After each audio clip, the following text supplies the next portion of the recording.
मोक्षमार्गस्य नेतारं भेत्तारं कर्मभूरताम् ज्ञातारं विश्वतत्त्वानां वन्दे तद्गुणलाब्धये वन्दे तद्गुणलाब्धये। मोक्षमार्ग के नेता एवं कर्म पर्वतों के भेदक और विश्व के सब तत्वों के ज्ञायक चेतन संवेदक सद्गुण आप समान प्राप्त हो यही भावना भाकर देव विनय पूर्वक करूं वंदना बारंबार जिनेश्वर देव बारंबार जिनेश्वर देव।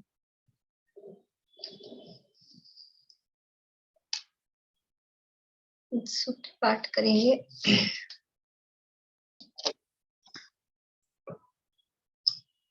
तत्वार्थ सूत्र नामक ये महाशास्त्र है और इसके अंतर्गत हमारा पहले अध्याय की चर्चा चल रही है।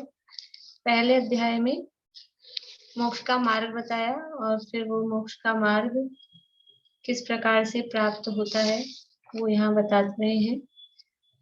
ज्ञान के माध्यम से, प्रमाण के माध्यम से इन सबको जाना जाएगा। जानेंगे तब मोक्ष का मार्ग प्राप्त होगा। तो उनको जानने के उपाय बताए, अलग अलग तरह से 20 प्रकार के उपाय बताए और उसमें से जो प्रमुख उपाय है जानने का, प्रमाण और नय, उस प्रमाण की चर्चा यहाँ पर चल रही है। 5 प्रकार का ज्ञान है वो प्रमाण है। कौन कौन से हैं 5 प्रकार के ज्ञान? 5 प्रकार के ज्ञान कौन कौन से हैं? बीना भाभी।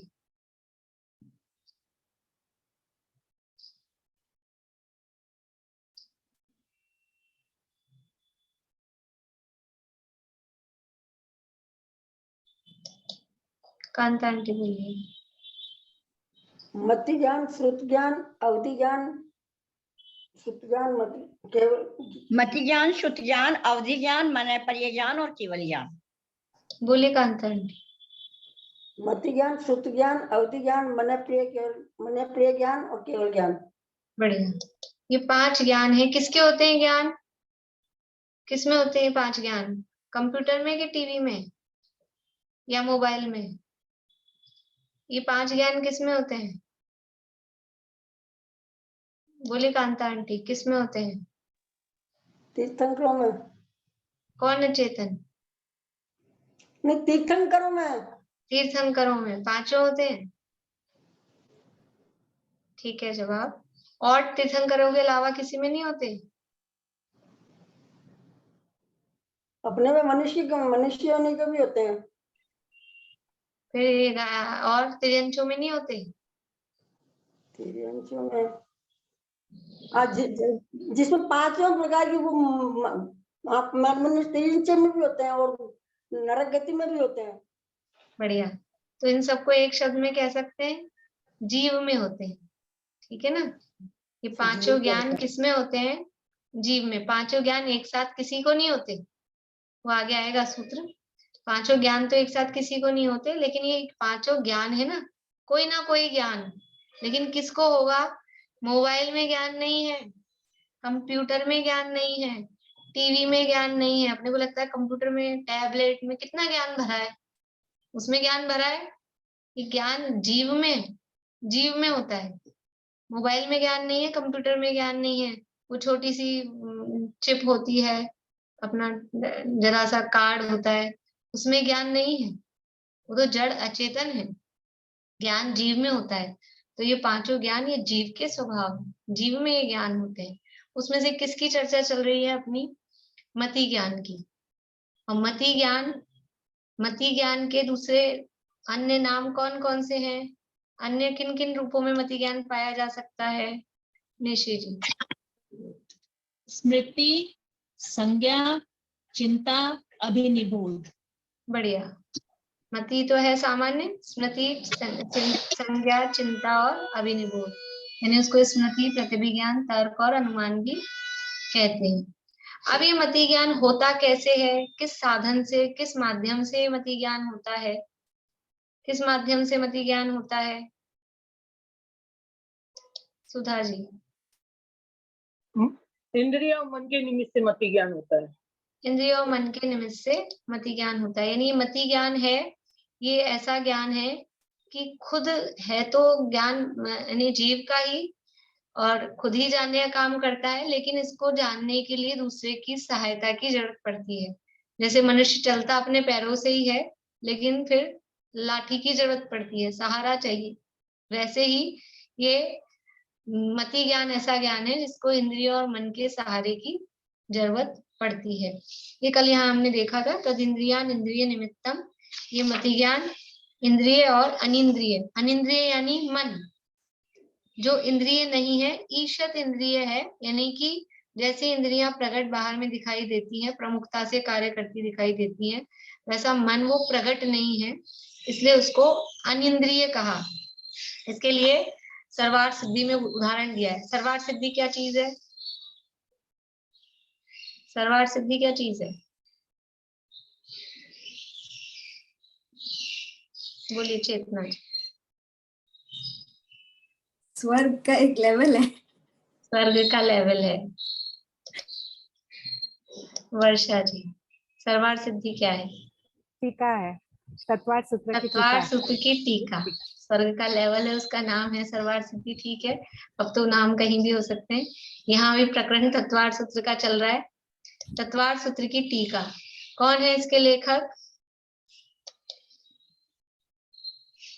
आचार्य पूज्यपाद जी।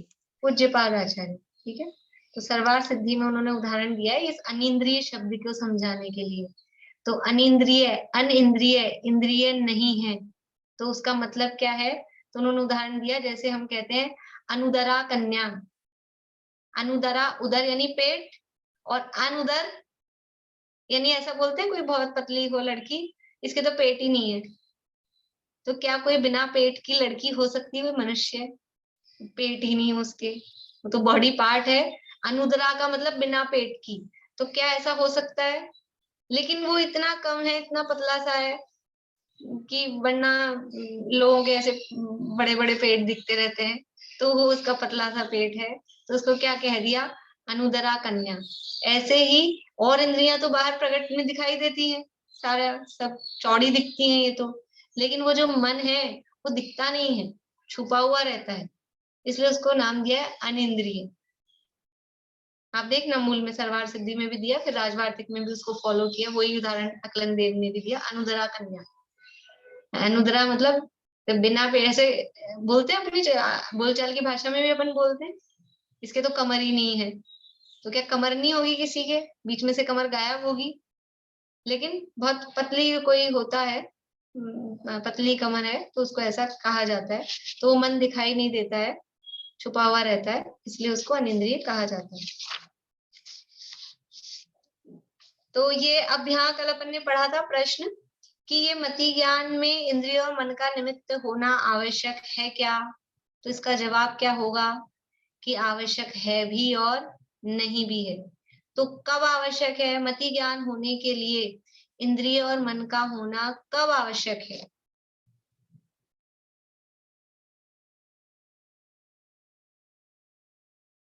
बोले रेणु जी। उद्गल वस्तुओं को जानने के लिए, जो सामने से प्रत्यक्ष दिखाई देती है, उनको जानने के लिए। प्रत्यक्ष शब्द यूज में मत लीजिए आप, मति ज्ञान तो परोक्ष अपने आप में ही परोक्ष है। सॉरी परोक्ष जो सामने से दिखाई देती है आंखों से, इंद्रियों के माध्यम से, इंद्रियों के माध्यम से जो दिखाई देता है। यानी रूपी पदार्थ को जब जानते हैं, तो रूपी पदार्थ को जानने के लिए ये मति ज्ञान को इंद्रिय और मन की सहायता की आवश्यकता होती ही है। प्रश्न क्या है कि मति ज्ञान में इंद्रिय और मन की निमित्त होना जरूरी है क्या? कि हाँ जरूरी है। कब जरूरी है?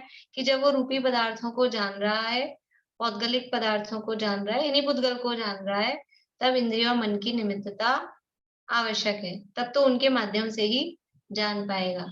अब बिना इंद्रिय और मन की सहायता के कब जानेगा मति ज्ञान? बिना इंद्रिय और मन की सहायता के जान सकता है क्या?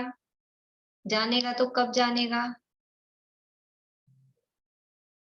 जब वो आत्म सम्मुख होगा, जब ही वो बिना मन और इंद्रियों से जान सकता है। हाँ, जब वो आत्म सन्मुख होगा, अमूर्तिक आत्मा को जानेगा, तब वो इंद्रिय और मन की सहायता की उसको आवश्यकता नहीं है, तब वो बिना इंद्रिय और मन के ही जाने।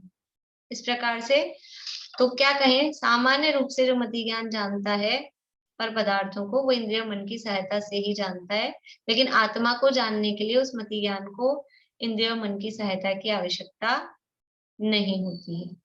ठीक है, इस तरह से ये इंद्रिय और मन की निमित्तता की बात यहाँ पर कही।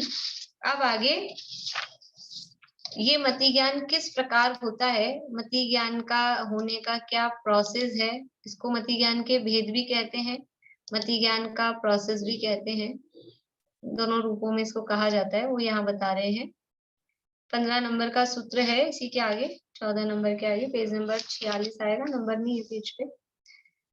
अब यह स्पष्ट करते हैं कि मति ज्ञान का क्रमिक विकास किस प्रकार होता है, यानी ये मति ज्ञान के होने में क्या क्रम है, क्या उसका विकास मतलब वो पूर्ण रूप से किस प्रकार से होता है, इस बात को स्पष्ट करने वाला आगामी सूत्र इस प्रकार है। यानी मति ज्ञान की प्रोसेस, क्रमिक विकास का मतलब है उसकी प्रोसेस कहो, उसकी प्रोग्रेस कहो, वो किस प्रकार होती है, ये यहाँ पर बता रहे हैं। सूत्र अपन ने पढ़ लिया है।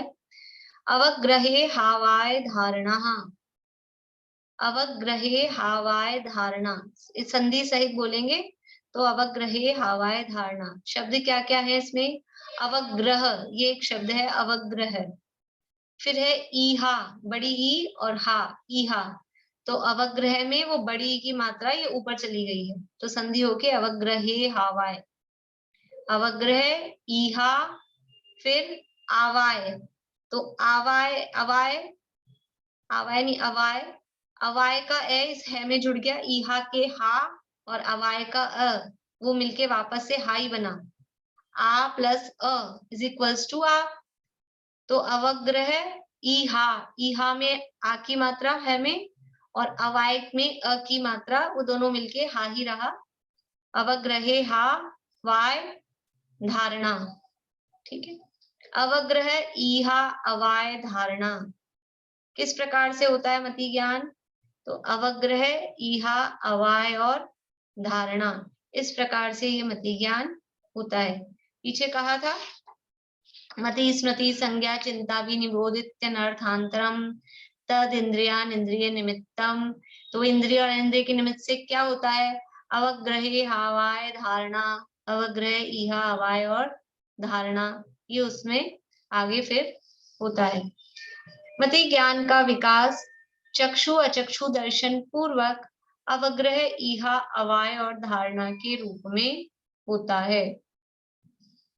देखिए इस सूत्र में कुछ भी नहीं दिया है, मति ज्ञान भी नहीं दिया है, कैसे पता लगाएं हम कि ये मति ज्ञान की ही बात कर रहे हैं? इन्होंने तो खाली अवग्रह ईहा अवाय धारणा 4 शब्द बोल दिए। अभी किसका प्रोसेस बता रहे हैं? आप कोई कह सकता है आपने मति ज्ञान अर्थ करते समय मति ज्ञान का विकास ये कहाँ से निकाला, कहाँ से निकाला, कहाँ से निकाला? ये पीला भाभी पिछले सूत्रों से। पिछले सूत्र से कहाँ से? ये मति स्मृति है ना इसमें।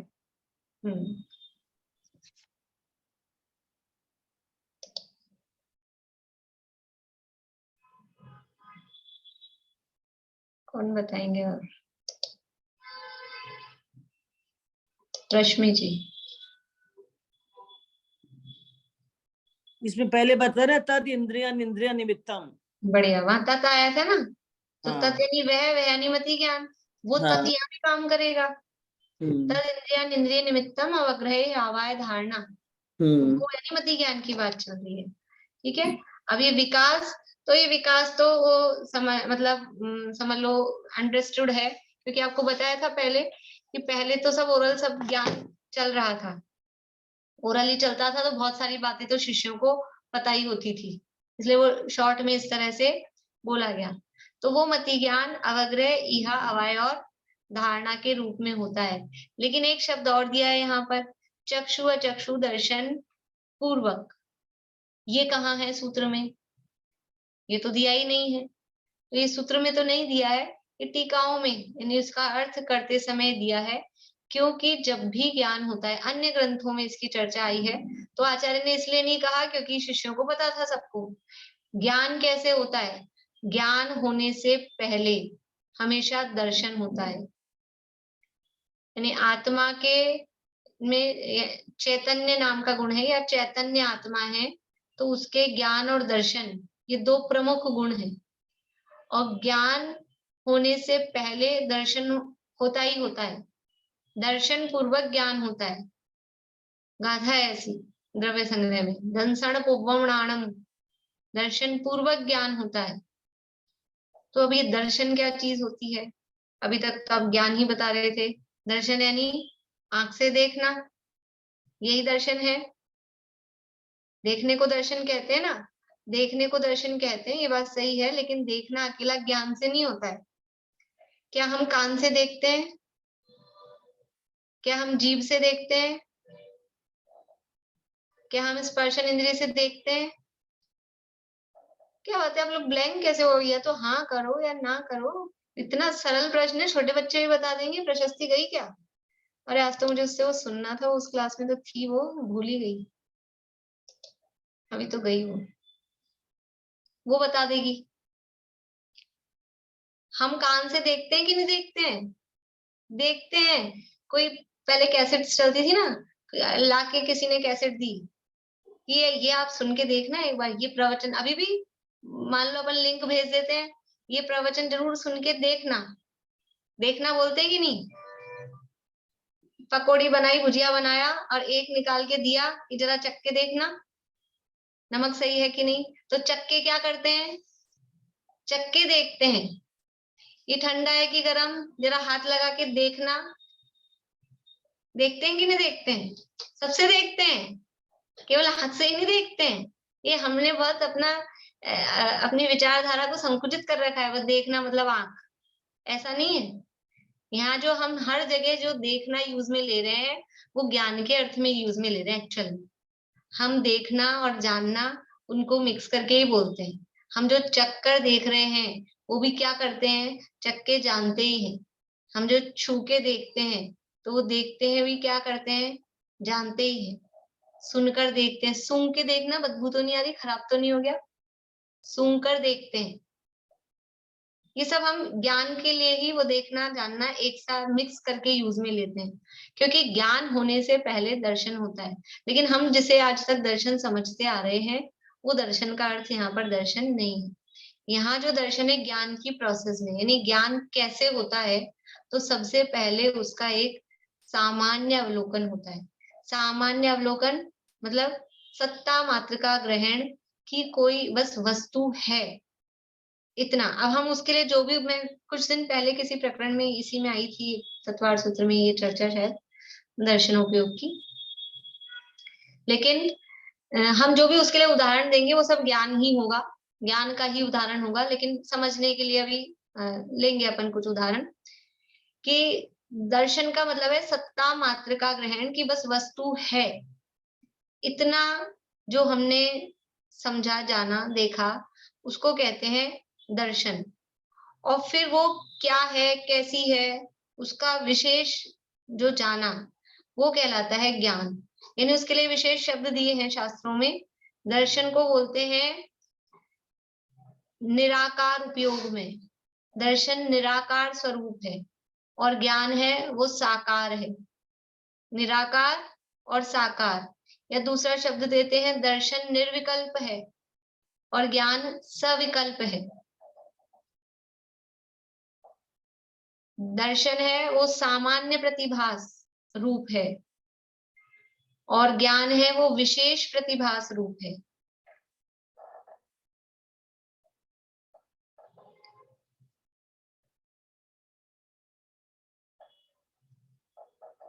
यानी 3 शब्द दिए। दर्शन वो सामान्य प्रतिभास, ज्ञान है वो विशेष प्रतिभास।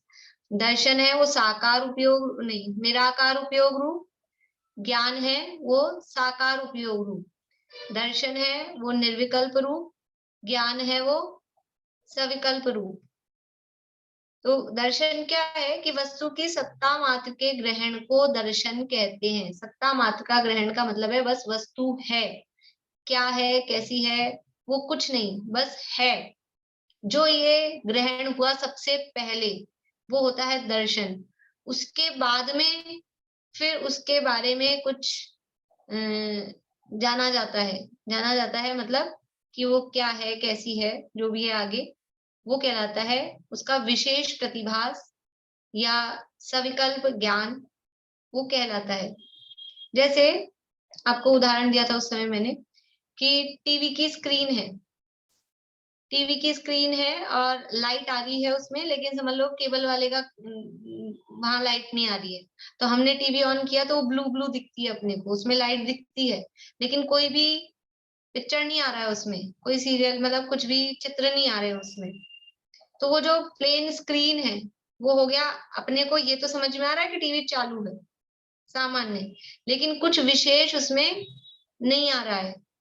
और फिर जब उसमें उसकी लाइट आ जाएगी केबल वाले की, और उसमें कुछ आने लगेंगे, समझ लो सीरियल आ रहा है कि एडवर्टाइजमेंट आ रहे हैं, तो कुछ चित्र आ रहे हैं, तो वो उसमें हमको कोई लाल पीला नीला या कोई लड़का कोई लड़की ये सब दिख रहे हैं अलग अलग, तो वो कहलाएगा ज्ञान।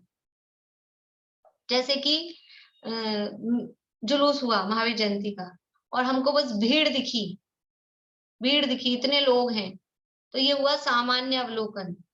और फिर उसमें से अपने को इतनी सारी झांकियां थी, इस वाली कॉलोनी की भी थी, इस वाली महिला मंडल की भी थी, और ये भी थे और वो भी थे, अलग अलग लोगों को अपन ने देखा, तो वो हो गया उसका विशेष अवलोकन। तो जब भी ज्ञान होता है पहले एक सामान्य अवलोकन, यानी वस्तु है बस, अब वो जीव है, पुद्गल है, जड़ है, चेतन है, मूर्ति के अमूर्ति के कुछ नहीं, बस है, इतना सबसे पहले ग्रहण होता है, उसका नाम है दर्शन। तो ज्ञान होने से पहले ये दर्शन छद्मस्तों को, भगवान को नहीं, अपन संसारी जीवों को जो ज्ञान की प्रोसेस होती है वो प्रोसेस की बात यहाँ चल रही है। तो पहले होता है दर्शन, दर्शन के बाद ही होता है ज्ञान।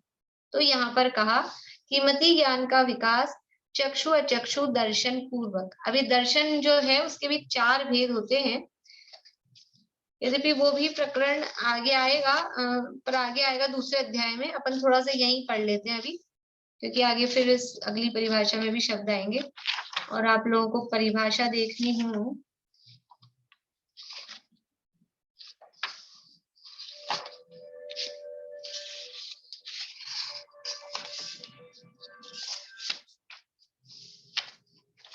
दिए क्या 8वें अध्याय में दिए क्या फिर चक्षु चक्षु दर्शन की?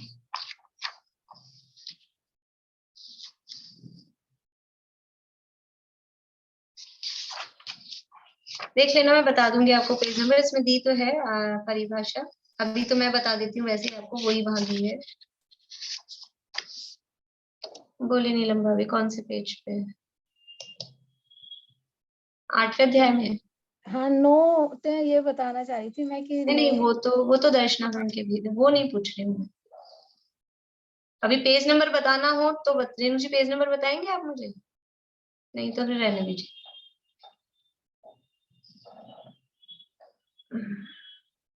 भेद नहीं पूछ रही हूँ मैं आप लोगों से, मैं तो वो परिभाषा का पेज नंबर पूछ रही हूँ। रश्मि जी अनम्यूट करिए। ये इसमें ये पेज आ रहा है 222 पेज पे चक्षु स्कंद। नहीं वो नहीं, स्कंद नहीं, चलिए छोड़िए, मैं देख के, मेरी क्या एक्चुअल में 2 पार्ट्स में मेरी बुक, इसमें 8वां अध्याय नहीं है, इसलिए पेज नंबर नहीं बता पा रही हूँ। बोलिए लास्ट है, अब इसलिए सही बताएंगे तो ठीक है। पेज नंबर 103 103 में जीव तत्व का लक्षण।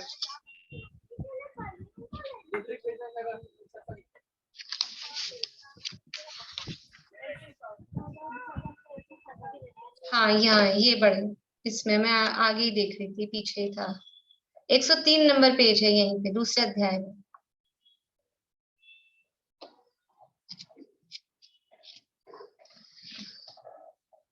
देखिए, यानी दर्शन जो है, उपयोग के दो भेद हैं। जीव का यानी जीव का जो गुण है एक उपयोग लक्षण है, और उसको चैतन्य गुण के नाम से भी कहा जाता है। उसके दो भेद हैं, अपन विशेष रूप से आगे दूसरे अध्याय में भी पढ़ेंगे। एक यानी दर्शन और ज्ञान, ये दो गुण हैं, समझ लीजिए, अभी उपयोग और चेतना को भी छोड़े तो दर्शन और ज्ञान। तो दर्शन होता है 4 प्रकार का, और ज्ञान होता है 5 प्रकार का। तो यहाँ बताया ही है, उसमें फिर 3 कुज्ञान और मिलाए जाते हैं, तो 8 प्रकार का वो ज्ञान उपयोग कहा जाता है। तो ये 4 प्रकार का दर्शन। अब दर्शन किसे कहते हैं? तो ज्ञान यानी ज्ञान होने से पहले जो सामान्य अवलोकन होता है उसे दर्शन कहते हैं। अपने भाषा में, अपने शब्दों में, ज्ञान होने से पहले, या फिर ऐसा कहें छद्मस्तों को, उसके आगे और ये लगा लें, संसारी जीवों को या छद्मस्तों को ज्ञान होने से पहले जो सामान्य अवलोकन होता है उसे दर्शन या दर्शनोपयोग कहते हैं। अथवा और भी सही परिभाषा बोले तो वस्तु की सत्ता मात्र के ग्रहण को दर्शन या दर्शनोपयोग कहते हैं। ये केवली भगवान के और छद्मस्तों के सबके लागू पड़ जाएगा। वस्तु की सत्ता मात्र के ग्रहण को दर्शन या दर्शनोपयोग कहते हैं। उससे पहले जो बोली थी वो भी रिपीट कर रही हूँ। छद्मस्तों को ज्ञान होने से पहले जो सामान्य अवलोकन होता है उसे दर्शन या दर्शनोपयोग कहते हैं। ये दर्शन या दर्शनोपयोग 4 प्रकार का होता है।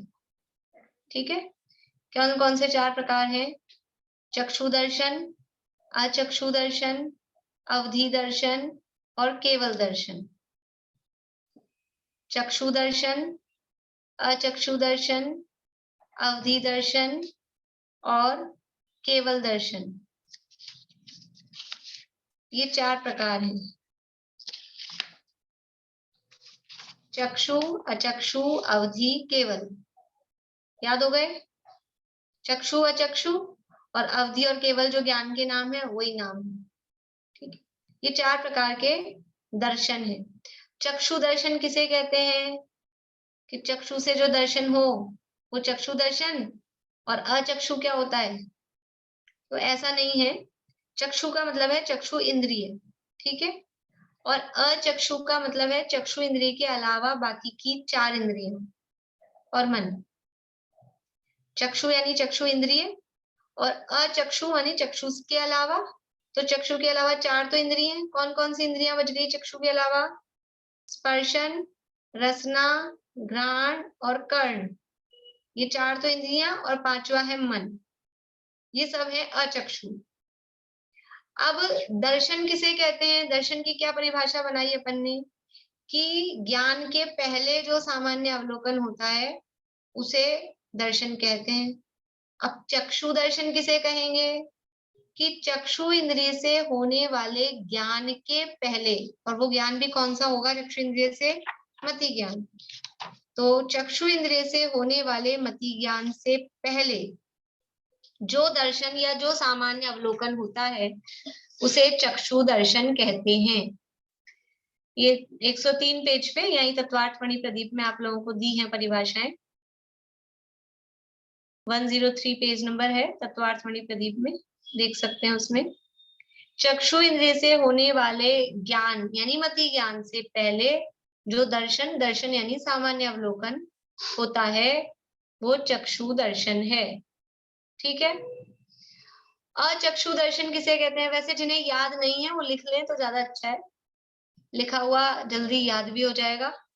और मैं आपको बार बार मैं कहती हूँ, जब कभी भी आप लोगों को गैप मिले, क्लासेस नहीं हो रही हो, या जो लोग 3 दिन ही अटेंड करते हैं तत्वार्थ सूत्र की, तो बाकी के 3 दिन जो अपनी कॉपी में कुछ लिखा हो उसको पढ़ा करें, या जो अपन ने सूत्र पढ़ा है वो 1-2 पेज वो पढ़ा करें जरूर।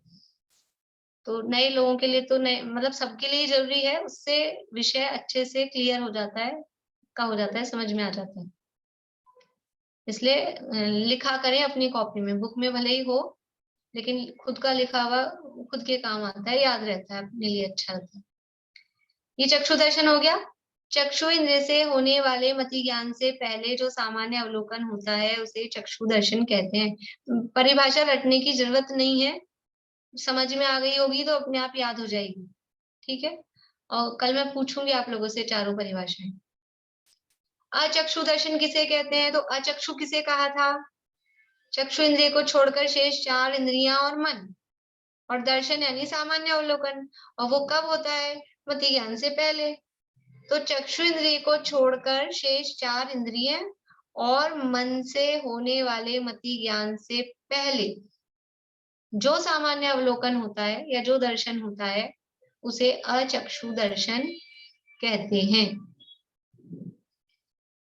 चक्षु इंद्रिय के अतिरिक्त शेष 4 इंद्रिय और मन से होने वाले मति ज्ञान से पहले जो सामान्य अवलोकन होता है उसे अचक्षु दर्शन कहते हैं।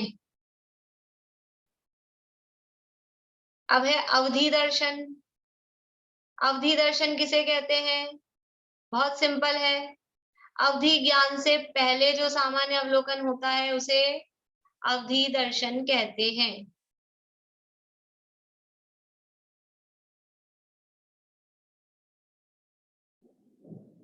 और केवल दर्शन किसे कहते हैं? यहाँ थोड़ी सावधानी की जरूरत है। केवल ज्ञान से पहले नहीं, केवल ज्ञान के साथ होने वाले सामान्य अवलोकन को केवल दर्शन कहते हैं। इसलिए हमने एक जो दूसरी परिभाषा लिखी थी उसमें छद्मस्तों को लिखा था, छद्मस्तों को ज्ञान से पहले, क्योंकि छद्मस्तों को पहले होता है, केवल ज्ञानी भगवान को सब साथ में होता है, दर्शन भी और ज्ञान भी। इसलिए केवल ज्ञान के साथ होने वाले सामान्य अवलोकन को केवल दर्शन कहते हैं। हाँ जी रेणु जी। मैम मति ज्ञान अगर नहीं होगा तो फिर दर्शन कैसे होगा? मतलब ज्ञान तो जरूरी है ना, कोई भी चीज का प्रतिभास होने के लिए भी, कोई भी चीज का आभास होगा, वो ज्ञान के बिना तो कोई चीज का आभास होगा नहीं। ज्ञान तो चाहिए, केंद्रीय जीव है उसको भी तो। दर्शन के बिना ज्ञान नहीं होता है, पहले दर्शन चाहिए, पहले सामान्य प्रतिभास होता है तब उसका विशेष ज्ञान होता है। तो दर्शन के लिए भी तो सेंस होना जरूरी है ना। आप दर्शन को वो आंख वाला ही समझ रहे हो ना, इसलिए ऐसा चक्कर हो रहा है। दर्शन का मतलब सामान्य प्रतिभास, वो जो एक्चुअल में सामान्य प्रतिभास का जो भाव है वो हम शब्दों में नहीं बता पाते हैं, वो केवल ज्ञान गम्य है एक्चुअल में। और हम जो भी उसको समझ रहे हैं ना, हम उसको ज्ञान ही समझ रहे हैं, इसलिए ये चक्कर पड़ता है। सामान्य प्रतिभास का मतलब है कि बस वस्तु है, अब हम ये है भी बोल रहे हैं तो वो ज्ञान के अंतर्गत ही आ रहा है एक्चुअल में, तो इसलिए ये केवल ज्ञान गम्य होता है। दर्शन जो है वो छद्मस्तों की पकड़ में आता नहीं है।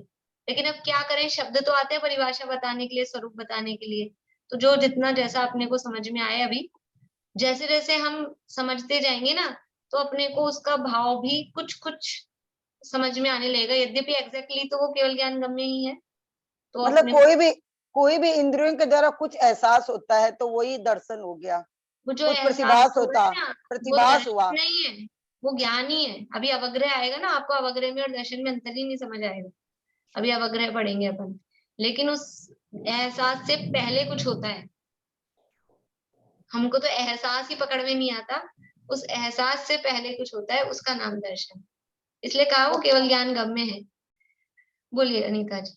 ये छद्मस्त का अर्थ एक बार बता। छद्मस्त का मतलब है अल्प ज्ञानी। छद्मस्त शब्द लिखा है ना, अच्छा हुआ आपने पूछ लिया। छद्मस्त का अपोजिट है सर्वज्ञ। तो छद्मस्त मतलब अल्प ज्ञानी, यानी हम अल्प ज्ञानी है, और सर्वज्ञ का मतलब पूर्ण ज्ञानी जो भगवान है। तो जब तक पूर्ण ज्ञान नहीं होगा, यानी जब तक भगवान नहीं बनते, उससे पहले तक की स्थिति में ज्ञान होने से पहले दर्शन होता है, ठीक है। और जब भगवान बन जाएंगे, सर्वज्ञ हो जाएंगे, पूर्ण ज्ञान हो जाएगा, तो ज्ञान के साथ में दर्शन होगा, ठीक। तो ये 4 प्रकार के दर्शन होते हैं। दर्शन अभी भले ही जो बिल्कुल आप लोग जैसे नए हैं ना, अभी केवल रट लीजिए, दर्शन मतलब सामान्य प्रतिभास, सामान्य अवलोकन, इसको दर्शन कहते हैं। और ये ज्ञान से कुछ डिफरेंट है, इतना भी समझ लीजिए कि ज्ञान है वो अलग है, उससे पहले कुछ सामान्य होता है वो दर्शन। अभी समझ लीजिए रटा देते हैं ना बच्चों को, ऐसे भी रट लीजिए, फिर धीरे धीरे जब आगे पढ़ते जाएंगे अपन तो अपने आप ही वो क्लियरिटी आती जाती है विषय। तो यहाँ बता रहे हैं मति ज्ञान का प्रोसेस, मति ज्ञान की विकास यानी प्रक्रिया, किस प्रकार से मति ज्ञान होता है। ये विकास समझ लो जीवों के आधार पर भी, यानी एक इंद्रिय, दो इंद्रिय, या मतलब एक इंद्रिय, विकलेंद्रिय और पंचेंद्रिय, ऐसा इनका विकास भी कह सकते हैं। और एक ही जीव को जो ज्ञान हो रहा है उसमें भी क्या प्रोसेस होती है, वो वाला प्रोसेस भी इसको देख सकते हैं। तो क्या क्या क्रम होता है।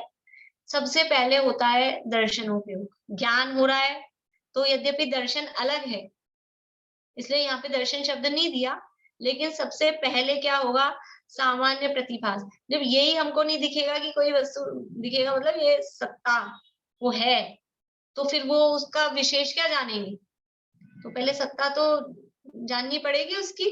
इसलिए पहले होता है सामान्य अवलोकन यानी दर्शन। अब उस दर्शन होने के बाद में सबसे पहले क्या होता है, कोई भी वस्तु, समझ लीजिए हम चल रहे थे, तो चलते चलते मान लीजिए नंगे पांव चल रहे थे, घर में भी नहीं रहते आजकल नंगे पांव, मान लेते हैं कि नंगे पांव घर में थे या कहीं जा रहे थे, सड़क पे तो चलने की बात ही क्या कहें, घर में भी नहीं रहते हैं, लेकिन नंगे पांव चल रहे थे। तो चलते चलते अपने को एकदम से क्या लगता है, कुछ है, कुछ टच हुआ। तो सबसे पहले जो अपने को ये लगा कुछ है ना, क्या है कैसा है, मतलब लगा, मतलब अब समझाने के लिए मैं उसको आपको स्लो करके बता रही हूँ, लेकिन कुछ चीज टच हुई तो फील हुई, तो वो हुआ अवग्रह। और वो जो फील हुआ ना, जब अपने को ये लग रहा है, लगा कि कुछ है, उससे पहले हो गया सामान्य अवलोकन, उससे पहले हो गया दर्शन, तो वो अपने पकड़ में नहीं आ पाता है। जब अपने को ये लग गया ना कुछ है, वो तो हो गया ज्ञान, उससे पहले हुआ था दर्शन। तो ये ज्ञान हुआ, इसलिए हमने समझ लिया कि इससे पहले दर्शन भी हो चुका है, तो वो दर्शन पूर्वक। और फिर क्या हुआ, अवग्रह। अवग्रह का मतलब है, अपने भाषा में कहें कि कुछ है ऐसा, अपने को अभी समझ लीजिए, फिर परिभाषा तो इसमें से अपन देख लेंगे अभी। फिर क्या होता है, जैसे ही जो अपने को लगता है कुछ टच हुआ, तो दूसरा ही अपने दिमाग में क्या आती, तुरंत ही बात क्या है, ये आता है ना, कुछ टच हुआ तो फील हुआ, तो समझ में आया कुछ है, तो फिर जिज्ञासा उत्पन्न होती है, क्या है, ये होती है अपने आप ही, सहज है ये। तो ये जो जानने की जिज्ञासा उत्पन्न हुई उसको बोलते हैं ईहा। ईहा यानी जानने की जिज्ञासा। तो जानने की इच्छा पूर्वक जो वो ज्ञान की वो परिणति हुई, वो जो हमको जिज्ञासा हुई, वो कहलाता है ईहा। जो इच्छा है ना, इच्छा ईहा नहीं है, इच्छा तो वास्तव में राग है, लेकिन वो ईहा है, वो ज्ञान है, मतलब इच्छा पूर्वक जो ज्ञान परिणमित हो रहा है। अभी सामान्य शब्दों में ऐसे ही कहते हैं, जानने की इच्छा वो ईहा है, लेकिन वास्तव में इच्छा अलग चीज है और ज्ञान अलग चीज है। इच्छा तो है राग, और ज्ञान वो ज्ञान की परिणति। लेकिन इस इच्छा पूर्वक जो ज्ञान की परिणति हुई, वो जो ज्ञान का प्रोसेस हुआ, इसलिए अभी सामान्य रूप से अपन उसको इच्छा ही कह देते हैं। तो ये जो जानने की इच्छा हुई वो कहलाई ईहा। कुछ है ऐसा ज्ञान हुआ, वो अवग्रह। फिर क्या है, ये जो जानने की जिज्ञासा उत्पन्न हुई वो कहलाएगा ईहा। फिर अपन ने देखा कि नहीं कोई तिनका है, और अपन ने निर्णय कर लिया, देख लिया, निर्णय कर लिया तिनका है, कोई फांस है, तो ये कहलाएगा अवाय। अवाय मतलब निर्णय, अवाय का मतलब होता है निर्णय, फाइनल हो गया कि यही चीज है, वो कहलाता है अवाय। तो यहां तक जानने का काम पूरा हो गया। इच्छा हुई, मतलब अपने को कुछ लगा, फिर इच्छा हुई, इच्छा होके जवाब मिल गया, निर्णय हो गया, काम खत्म। अब क्या है चौथा स्टेप, वो है धारणा, वो है एक्स्ट्रा। एक्स्ट्रा का मतलब कि ये जो हमने अवाय किया, ये जो निर्णय किया कि ये तिनका है, अब इसको आगे बाद में, आगे के समय में, कालांतर में नहीं भूलना कि ये जो ऐसे चुभता है ये तिनका होता है, या एक दिन मेरे आज कल ये तिनका चुभा था, जो भी कुछ भी रूप में, इस बात को याद रखना। तो वो तो एक्स्ट्रा काम हो गया। जानने का काम, प्रोसेस तो यहाँ तक पूरा हो गया, अवाय तक। कुछ लगा, जिज्ञासा उत्पन्न हुई, निर्णय कर लिया, काम खत्म। लेकिन एक तो ऐसा होता है कि निर्णय करके भूल गए अपन, छूट गया, वो वहीं का वहीं काम खत्म हो गया।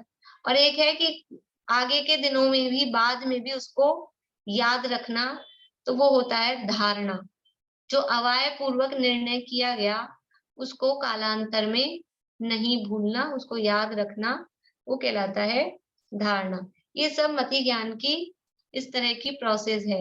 अगर पिछला प्रोसेस नहीं हुआ है, किसी को अवग्रह नहीं हुआ हो, सीधा ईहा हो जाएगा? कुछ टच तो हो ही नहीं, पहले ही सोचे क्या है, बैल बजे ही नहीं और हम पूछे कौन है, तो कोई कहेगा कि गेट की आवाज आई थी खटखटाने की, अब वो भी बैल ही है। तो पहले बैल बजती है तो वो कुछ है, फिर कौन है ये जिज्ञासा होती है, फिर हम देख लेते हैं भैया आए हैं, मामा जी आए हैं, चाचा जी आए हैं, तो निर्णय हो जाता है, ये अवाय हो गया। और फिर बाद में उसको याद रखना। और भी दूसरे उदाहरण बना सकते हैं, कुछ सफेद सफेद दिखा दूर से तो कुछ है, फिर ये लगता है क्या है, फिर अपन वो देखते हैं नहीं झंडा है कि ये कबूतर है, जो भी कुछ हो, तो वो निर्णय हो जाता है अवाय। इस तरह से अब आपको लगेगा कि ऐसे ऐसे क्रम से हम तो तुरंत देख लेते हैं, जितना ये तो समझाने के लिए इतना टाइम लगा रहे हैं, इतना धीरे धीरे करके समझा रहे हैं। ये ज्ञान तो निरंतर चल रहा है, होता रहता है बराबर। ये सारा काम इतना फास्ट सब चलता रहता है। और जो जानी हुई चीज है उसको बार बार में जानने के लिए, तो नई वस्तु का मतलब जो ज्ञान हो रहा है उसके लिए इस तरह से प्रोसेस होती है। बाकी वो शुद्ध ज्ञान से शुद्ध ज्ञान चलता रहता है, अभी आगे और पढ़ेंगे अपन, होता रहता है वो इस तरह से। बोलिए रश्मि जी। मतलब अवग्रह का जानना हुआ क्या कि जाना? अवग्रह का मतलब है, देखो अभी यहाँ से परिभाषा पढ़ रहे हैं अपन, सामान्य, बिल्कुल सामान्य जो ज्ञान का जो फर्स्ट स्टेप है, यानी ज्ञान जहां से शुरू हो रहा है, ज्ञान जहां से काम चालू कर रहा है, उसका सबसे पहला स्टेप है, उसका नाम है अवग्रह, है ना। यानी ज्ञान का भी एक प्रोसेस है ना, प्रोसेस दे रहे हैं, तो यहाँ जाके वो पूरा होगा। तो ये जो स्टार्टिंग पॉइंट उसका है, मति ज्ञान के स्टार्टिंग पॉइंट को अवग्रह कहते हैं, जहां से मति ज्ञान स्टार्ट हो रहा है, बस कुछ है। अभी देखो इसके संबंध में विशेष बातें अपन देखेंगे ना, मजा आएगा, आप लोगों को समझ में भी आएगा वो, है ना। थोड़ी सी तसल्ली, मतलब तसल्ली का मतलब है कि ऐसा नहीं हो, हताश नहीं हो कि हमको समझ नहीं आया। अपन आज पढ़ा है, हमेशा का ध्यान रखना, जो भी कोई विषय कठिन लगता हो, आज पढ़ा है, कल फिर से पढ़ेंगे, कल डेफिनेटली आज से अच्छा आपको समझ में आएगा, कल आपको थोड़ा सा संतोष होगा कि समझ में आया है। पहली बार में थोड़ा ऐसा लगता है ना, तो थोड़ा सा आप लोग धैर्य रखेंगे तो कल और अच्छा समझ में आएगा। फिर कभी दोबारा पढ़ेंगे, आगे फिर पढ़ेंगे, विषय तो ये आते ही रहेंगे, जिनवाणी में यही विषय है, तो किसी ना किसी प्रसंग में विषय आएंगे, तो फिर आपको अच्छे से समझ में आएगा। देखो अभी यहाँ से पढ़ते हैं अपन, इसलिए एक बार पहले मैंने वर्बली समझाया आपको, यही बात को अपन यहाँ बुक में से पढ़ेंगे, तो 2 बार हो जाएगा। फिर एक बार आप लोग खुद पढ़ेंगे, आज वापस से पढ़ेंगे या नहीं पढ़ेंगे, एक बार खुद पढ़ेंगे तो 3 बार हो जाएगा, फिर कल अपन रिवाइज करेंगे तो समझ में आ जाएगा। देखिए, मति ज्ञान का विकास चक्षु अचक्षु दर्शन पूर्वक अवग्रह, ईहा, अवाय और धारणा के रूप में होता है। चक्षु अचक्षु दर्शन पूर्वक होने वाले सामान्य ज्ञान को अवग्रह कहते हैं। यानी क्योंकि ये अवग्रह हो रहा है ना, ये ज्ञान है, तो ये ज्ञान है वो दर्शन पूर्वक होगा। अब चक्षु अचक्षु दर्शन दोनों क्यों लिखे हैं कि अगर वो चक्षु इंद्रिय से होने वाला ज्ञान है तो उससे पहले जो दर्शन होगा उसको चक्षु दर्शन कहेंगे, और अगर अन्य इंद्रियों से होने वाला ज्ञान है तो उससे पहले जो दर्शन होगा उसको अचक्षु दर्शन कहेंगे। तो यहाँ कॉमन बात बताइए, किसी भी इंद्रिय से हो रहा हो, मति ज्ञान है तो इंद्रिय से होगा ही होगा, तो किसी भी इंद्रिय से हो रहा हो, जिस भी प्रकार से जिस भी इंद्रिय से हो रहा हो, तो जो उसमें लागू पड़ रहा हो चक्षु दर्शन अथवा अचक्षु दर्शन, अथवा लगा सकते हैं यहाँ पे चक्षु अथवा अचक्षु दर्शन पूर्वक, दोनों में से जो भी दर्शन उस समय यूजफुल हो, उस पूर्वक होने वाले सामान्य ज्ञान को, सामान्य ज्ञान हुआ है, कोई अभी अपन को समझ नहीं आया क्या चीज है। समझ लो अभी जो लोग ये पहली बार पढ़ रहे हैं अवग्रह, इहा, अवाय, धारणा, उनको आज इस सूत्र का अवग्रह हो रहा है, सामान्य ज्ञान। फिर अब जिज्ञासा प्रश्न उठ रहे हैं, तो ये जिज्ञासा हो रही है। और फिर क्या होगा, हो सकता है क्लास के एंड तक, आज ही नहीं तो कल जाके आपको अवाय हो जाए कि हाँ ये चक्षु दर्शन किसे कहते हैं, चक्षु दर्शन किसे कहते हैं, अवग्रह किसे कहते हैं, ये अवाय हो जाए। और फिर क्या होगा, 2, 4, 10 दिन, 15 दिन, अगले महीने तक, जब तक दूसरा अध्याय चालू होगा, तब तक भी आप लोगों को याद रहे, और पूरी लाइफ लॉन्ग ये याद रहे अवग्रह क्या है, इहा क्या है, तो वो हो जाएगा धारणा। ठीक है, तो जो सामान्य ज्ञान है, शॉर्ट में कहेंगे तो सामान्य ज्ञान को अवग्रह कहते हैं। लेकिन कौन सा सामान्य ज्ञान, जनरल नॉलेज, जीके, ये वाला नहीं।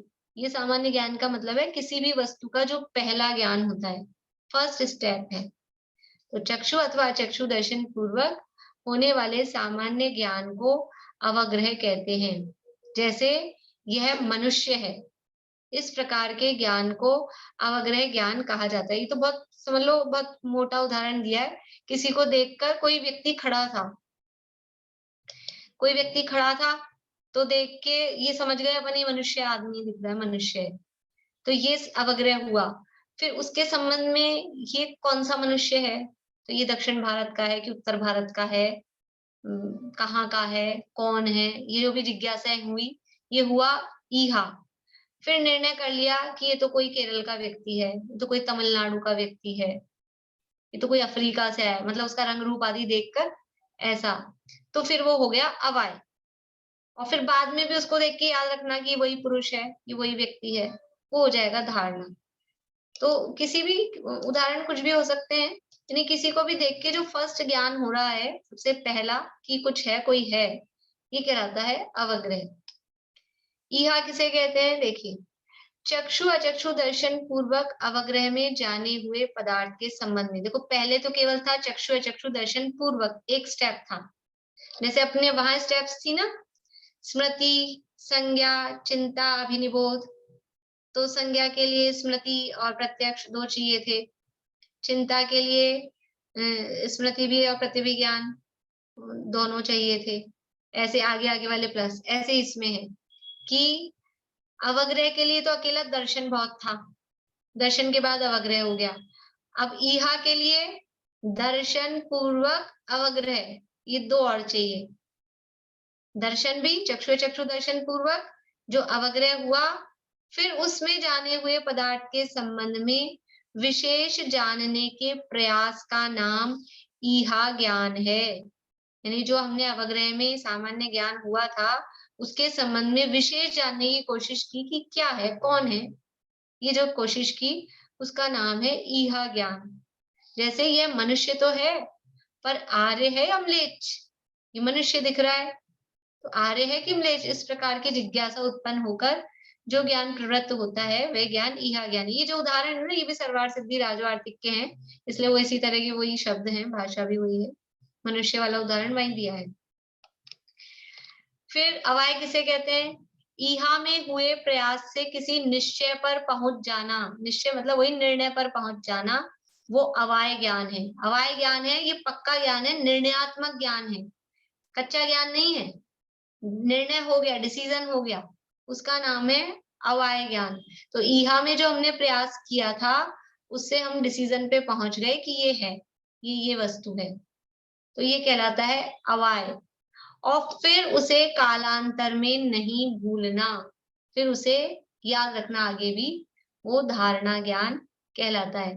जैसे कि किसी को कभी कभी ऐसे करते हैं, कोई कहता है कि ये खाओ, वो अपन पूछते हैं क्या है क्या नहीं, आप तो खा के देखो, तो रख लिया मुंह में, अपने को नहीं पता क्या है, मीठा है, नमकीन है, ये भी नहीं मालूम क्या चीज है, तो मुंह में रखते ही सबसे पहले क्या होता है, एकदम से तुरंत से नहीं रखते हैं तो अवग्रह होता है, फिर हम स्वाद लेने की कोशिश करते हैं, ईहा होती है, फिर अपन डिसीजन कर लेते हैं कि तो ये वस्तु है, फिर हो जाता है उसका अवाय। कभी कुछ इस तरह का हो कि सिमिलर दिख रही हो, कोई फ्रूट होते हैं या कुछ होते हैं, वैसा ही दिख रहा है आपको, तो एकदम से नहीं समझ में आता है क्या है। तो उसको और अपने को जब कभी एकदम से भी समझ में आता है ना, तब भी वो प्रोसेस तो वही होती है, पर वो इतनी फास्ट होती है, ये सारी प्रोसेस ज्ञान की और दर्शन की इतनी फास्ट होती है कि आप अब आज करना कोशिश, अभी भोजन करोगे शाम को तो कबाब वगैरह हो रहा है, फिर यह हो रहा है क्या, फिर हवा हो रहा है क्या, वो बहुत फास्ट होता है। और अपन ये सोचने लग जाएंगे तो वो तो भोजन पूरा हो जाएगा, स्वाद समझ नहीं आएगा। लेकिन कुछ कुछ चीजों में पकड़ में आता है, जब कभी कुछ नई बात होती है, नई जगह जाते हैं, नए रास्ते पर जा रहे हैं, नया कुछ खा रहे हैं, तब ये अपने को थोड़ा पकड़ में आता है। रूटीन में जिसमें अपन हैबिचुअल हो गए हैं, वो तो होते रहते हैं, फास्ट हो जाते हैं, तो अपने को इतना पकड़ में नहीं आता है। इस तरह से ज्ञान कैसे होता है, दर्शनोपयोग पूर्वक अवग्रह, फिर दर्शनोपयोग और अवग्रह पूर्वक ईहा, दर्शनोपयोग अवग्रह ईहा पूर्वक अवाय, दर्शन अवग्रह ईहा और अवाय पूर्वक धारणा। यानी आगे आगे वाले ज्ञान के लिए पिछला पिछला ज्ञान कंपलसरी है, अनिवार्य है। पीछे का स्टेप नहीं हुआ हो, दर्शन नहीं हुआ और अवग्रह हो जाए, नहीं होगा। अवग्रह नहीं हुआ और ईहा हो जाए, नहीं होगी। तो आगे आगे के ज्ञान के लिए, बाद बाद वाले ज्ञान के लिए पिछला पिछला ज्ञान वो आवश्यक है। इसलिए इसको कहा ये इसका प्रक्रिया है, इसके स्टेप्स हैं, इसके प्रोसेस हैं। तो क्या जब भी हमको ज्ञान होता है तो ये चारों हमेशा होते ही हैं? जब भी हमको ज्ञान होता है, ये प्रश्न है, अपन कल चर्चा करेंगे, ठीक है? आप लोग लिख के रख लीजिए, आप लोग सोच सकते हैं, जो भी कुछ आपको समझ में आए तो आप जवाब भी लिख के रख सकते हैं कि जब भी हमको ज्ञान होगा तो ये चारों होना कंपलसरी है क्या? अवग्रह, ईहा, अवाय, धारणा, ये चारों होना अनिवार्य है या नहीं है? ठीक है, ये प्रश्न है। अभी समय हो गया, अपन कल चर्चा करेंगे। और भी अभी इसके संबंध में बातें हैं, कुछ विशेष बातें भी हैं, तो अपन कल इसके संबंध में करेंगे। और फिर कल अगर आगे बढ़ेंगे तो जो सूत्र आने वाला है 16 नंबर का, बहुत ही इंटरेस्टिंग है, बहुत ही अच्छा सूत्र है। मतलब आप उसको करेंगे, अगर खुद इन्वॉल्व होंगे उसमें, तो बहुत मजा आएगा इस सूत्र को करने में। और खाली सुन लेंगे, मैं पढ़ा दूंगी, पढ़ लेंगे तो फिर वैसा ही समझ में आएगा। तो खुद उसको खोजेंगे, निकालेंगे किस तरह से होता है, तो आपको मजा आएगा। अपन कल करेंगे इसको। अभी समय हो गया है, बोलिए रेणु जी। मैम 1 सेकंड में क्लियर करना चाह रही हूँ। दर्शनोपयोग पूर्वक जो हमारे एहसास होता है कोई चीज का, तो वो हो गया अवग्रह। फिर उसकी जानने की जिज्ञासा, वो हो गई ईहा। और फिर जो निर्णय ले लिया कि ये वही वस्तु है, वो हो गया अवाय। और उसको मन में स्थित कर लेना, याद कर लेना, मेमोरी में रखना, वो होगी धारणा। सही है, लेकिन इतना ध्यान रखना है ईहा के संदर्भ में कि जो जानने की जिज्ञासा है, भी अपन अपनी सरलता के लिए उस जिज्ञासा को ईहा कह रहे हैं, लेकिन वास्तव में वो जिज्ञासा यानी जो इच्छा ज्ञान नहीं है, वो जिज्ञासा पूर्वक जो ज्ञान की प्रवृत्ति हो रही है, वो जो ज्ञान वर्क कर रहा है, उस ज्ञान का नाम ईहा है। जिज्ञासा का नाम ईहा नहीं है। जिज्ञासा तो इच्छा है, इच्छा है तो वो राग है, और जो ईहा है वो ज्ञान है। इतना थोड़ा जब आगे विशेष पढ़ेंगे ना, तो फिर वो लगेगा कि इच्छा को ज्ञान बता रहे हैं। इसलिए अभी यहाँ पे भले ही लिख के रख लेना, समझ में आए या ना आए, तो कभी बाद में पढ़ें तो ये डिफरेंस समझ में आए अपने को कि दो चीजें अलग अलग है। जानने की इच्छा वो ईहा नहीं है, इच्छा तो राग है, लेकिन उस इच्छा या जिज्ञासा पूर्वक जो ज्ञान की प्रवृत्ति हो रही है, वो जो ज्ञान काम कर रहा है, वो ज्ञान का नाम ईहा है। इसलिए वो यहाँ लिखा है, जिज्ञासा उत्पन्न होकर जो ज्ञान प्रवृत्त होता है, यहाँ जो दिया है ना अपने बुक में, यह मनुष्य तो है पर आर्य है या म्लेच्छ, इस प्रकार की जिज्ञासा उत्पन्न होकर जो ज्ञान प्रवृत्त होता है, जिज्ञासा पूर्वक प्रवृत्त ज्ञान हो रहा है, ये बात है, वो प्रवृत्त हो रहा है जिज्ञासा पूर्वक, लेकिन वो जिज्ञासा ईहा नहीं है, वो जो ज्ञान की प्रवृत्ति है उसका नाम ईहा है। ठीक है, पर सामान्य भाषा में अपन बोल देते हैं अभी पहली बार समझने के लिए कि जानने की जो इच्छा है उसको ईहा कहते हैं। लेकिन अगर अच्छा है हम पहले ही सही समझे कि जानने की इच्छा पूर्वक जो ज्ञान की प्रवृत्ति है उसका नाम ईहा है। ठीक है, इस प्रकार से ये मति ज्ञान का जो विकास का क्रम है वो यहाँ बताया है। अभी और भी चर्चा है इसके संदर्भ में, कल अपन बात करेंगे आगे। अभी जिनवाणी स्थिति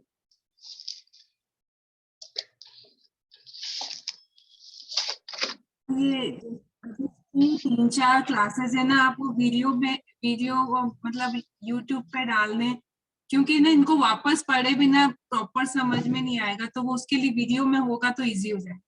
कौन सी वाली क्लास? ये जो अभी जो 2-3 दिनों में पढ़ा है ना अपन ने, ये वीडियो डलती जा रही है रोज, आजकल तो डेली डल रही है। आप सब्सक्राइब करके रखिए तो तुरंत नोटिफिकेशन आ जाता है। अभी तो कल तक की डल गई, कल की भी डल गई, यूट्यूब पे डल रही है बराबर। तो एक बार में समझ में थोड़ा सा मुश्किल है, तो हाँ। एक बार वापस रिपीट कर लेंगे तो इजी हो जाएगा। अभी तो बराबर डल रही है, कभी कभी नहीं डल पाती है। बोलिए रश्मि जी। मैं तो ये बोलने के लिए बोली थी, जिनवाणी स्तुति बोलूं? हाँ बोलिए। सांची तो गंगा यह वीतरागवानी, सांची तो गंगा यह वीतरागवानी, अविच्छिन्न धारा निज धर्म की कहानी, जामे अति विमल अगाध ज्ञान पानी, जहाँ नहीं संशयादि पंख की निशानी, सांची तो गंगा यह वीतरागवानी, सांची तो गंगा यह वीतरागवानी।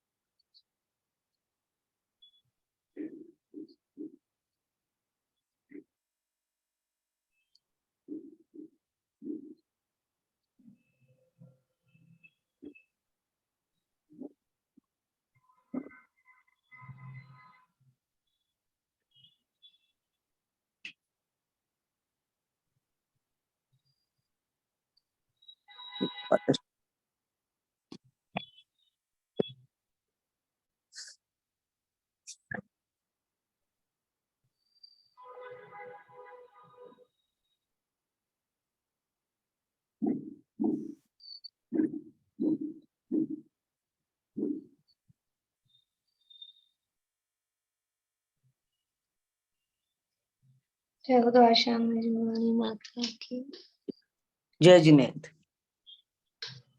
शाम को आज से समाधि मरण के स्वरूप पे चर्चा चलेगी, शाम को 7:15 से। तो जिनको भी सुनने की इच्छा हो, ठीक है, शाम को 7:15 से। बोलिए रेणु जी। समाधि मरण में जो पाठ है उसका अर्थ बताएंगे क्या? नहीं, मोक्षम प्रकाशक के बाद में समाधि का स्वरूप दिया है, उसके आधार पे मेनली आधार वो रहेगा। फिर जो जो भी बीच बीच में आते जाएंगे वो सहायक के रूप में देंगे, पाठ मतलब नहीं। मोक्षा मतलब प्रकाशक से ये होगा। मोक्षम प्रकाशक तो पूरा हो गया है, उसके बाद में एक वो बाद में परिशिष्ट होता है ना, उसमें वो छपा है एक, तो उसके आधार पे चर्चा करेंगे। पर अच्छा है बहुत।